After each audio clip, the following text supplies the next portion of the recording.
Rocking star Yash ಅಭಿನಯದ ಬಹು ನಿರೀಕ್ಷಿತ ಸಿನಿಮಾ ಟಾಕ್ಸಿಕ್ ಕೊನೆಗೂ ಭರ್ಜರಿಯಾಗಿ ರಿಲೀಸ್ ಆಗಿದೆ. ಬೆಳ್ಳಂಬೆಳಗ್ಗೆಯಿಂದಲೇ ಅಭಿಮಾನಿಗಳು ಫಸ್ಟ್ ಡೇ ಫಸ್ಟ್ ಶೋ ನೋಡಲು ಕಾತುರದಿಂದ ಕಾಯ್ತಿದ್ರು. ಕೊನೆಗೂ ಆ ಕ್ಷಣ ಬಂದು ಬಿಟ್ಟಿತ್ತು. ಹೀಗಾಗಿ ಯಶ್ ಅಭಿನಯದ ಟಾಕ್ಸಿಕ್ ಸಿನಿಮಾವನ್ನ ಮುಗಿಬಿದ್ದು ಜನ ನೋಡ್ತಿದ್ದಾರೆ. ಆದರೆ ಈ ಮಧ್ಯೆ ಟಾಕ್ಸಿಕ್ ಸಿನಿಮಾ ರಿಲೀಸ್ಗೂ ಮುನ್ನವೇ ಬರೋಬ್ಬರಿ 600 ಕೋಟಿ ರೂಪಾಯಿ ಬಿಸ್ನೆಸ್ ಮಾಡಿದೆ ಅನ್ನೋ ಸುದ್ದಿ ಇದೀಗ ಸೋಷಿಯಲ್ ಮೀಡಿಯಾದಲ್ಲಿ ಭಾರೀ ಚರ್ಚೆ ಆಗ್ತಿದೆ. ಅಷ್ಟೇ ಅಲ್ಲ, ಅಡ್ವಾನ್ಸ್ ಬುಕ್ಕಿಂಗ್ನಲ್ಲೂ ಬಾಲಿವುಡ್ನ ಜವಾನ್, ಅನಿಮಲ್ ಸಿನಿಮಾಗಳ ದಾಖಲೆಗಳನ್ನು ಟಾಕ್ಸಿಕ್ ಹಿಂದಿಕ್ಕಿದೆಯಂತೆ. ಆದರೆ ಇದರಲ್ಲಿ ಒಂದು ಪ್ರಶ್ನೆ ದೊಡ್ಡದಾಗಿ ಕಾಡುತ್ತೆ. ಒಂದು ಸಿನಿಮಾ ರಿಲೀಸ್ ಆಗುವ ಮೊದಲೇ ಇಷ್ಟೊಂದು ಕೋಟಿ ರೂಪಾಯಿಯನ್ನು ಹೇಗೆ ಗಳಿಸಬಹುದು? ಅದಕ್ಕೆ ಉತ್ತರ ಇಲ್ಲಿದೆ ನೋಡಿ. ಸಿನಿಮಾ ಥಿಯೇಟರ್ಗೆ ಬರುವ ಮುನ್ನವೇ ಅದರ ಬಿಸ್ನೆಸ್ ಶುರುವಾಗಿರುತ್ತೆ. ವಾಸ್ತವವಾಗಿ ಒಂದು ದೊಡ್ಡ ಸಿನಿಮಾದ ಆದಾಯ ಒಂದೇ ಮೂಲದಿಂದ ಬರೋದಿಲ್ಲ. ಅದಕ್ಕೆ ಹಲವು ಬಿಸ್ನೆಸ್ ಸ್ಟ್ರೀಮ್ಗಳಿರುತ್ತೆ. ಮೊದಲನೇದು ಸ್ಯಾಟಲೈಟ್ ರೈಟ್ಸ್.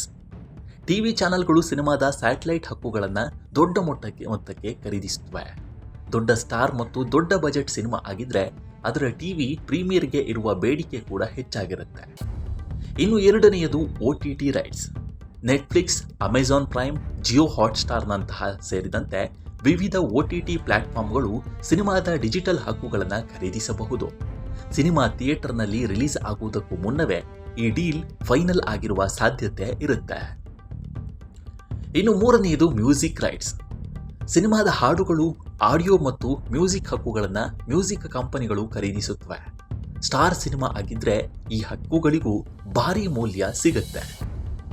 ನಾಲ್ಕನೆಯದು ಥಿಯೇಟ್ರಿಕಲ್ ಡಿಸ್ಟ್ರಿಬ್ಯೂಷನ್.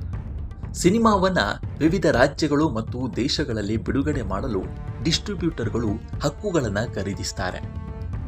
ಉದಾಹರಣೆಗೆ ಕರ್ನಾಟಕ, ಆಂಧ್ರ, ತೆಲಂಗಾಣ, ತಮಿಳುನಾಡು, ಕೇರಳ, ಉತ್ತರ ಭಾರತ ಮತ್ತು ಓವರ್ಸೀಸ್ ಪ್ರತಿಯೊಂದು ಮಾರುಕಟ್ಟೆಗೂ ಪ್ರತ್ಯೇಕ ಬಿಸ್ನೆಸ್ ಪಡೆಯಬಹುದು.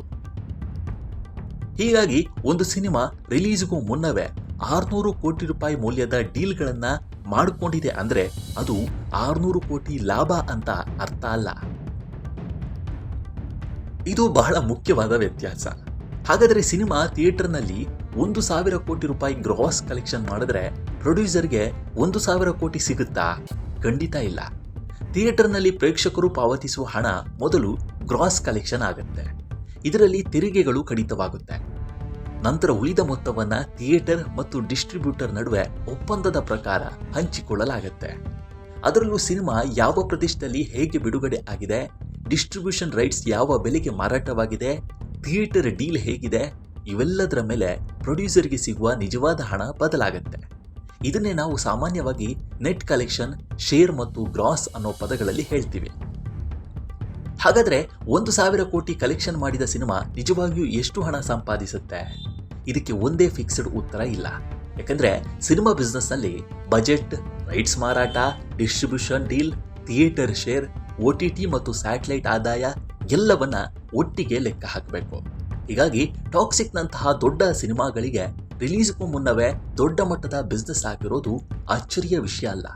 ಆದರೆ 600 ಕೋಟಿ ಅಂದರೆ ಪ್ರೊಡ್ಯೂಸರ್ ಕೈಗೆ ಬಂದ ಶುದ್ಧ ಲಾಭ ಅಂತ ಮಾತ್ರ ಅರ್ಥ ಮಾಡಿಕೊಳ್ಳಬಹುದಾಗಿದೆ. ಕೊನೆಗೆ ಸಿನಿಮಾ ನಿಜವಾದ ಬ್ಲಾಕ್ ಬಸ್ಟರ್ ಆಗಿದೆಯಾ ಅನ್ನೋದನ್ನು ತಿಳಿಯೋಕೆ ಅದರ ಒಟ್ಟು ಕಲೆಕ್ಷನ್ಗಿಂತ ಪ್ರೊಡ್ಯೂಸರ್ ಮತ್ತು ಡಿಸ್ಟ್ರಿಬ್ಯೂಟರ್ಗಳ ನಿಜವಾದ ಶೇರ್ ಹಾಗೂ ಒಟ್ಟಾರೆ ಬಿಸ್ನೆಸ್ ಅನ್ನು ನೋಡಬೇಕಾಗತ್ತೆ. ಇದೇ ಸಿನಿಮಾ ಇಂಡಸ್ಟ್ರಿಯ ಅಸಲಿ ಬಿಸ್ನೆಸ್ ಮಾಡಲ್. ಅದೇನೇ ಆದರೂ ಅದ್ದೂರಿಯಾಗಿ ಟಾಕ್ಸಿಕ್ ರಿಲೀಸ್ ಆಗಿದೆ.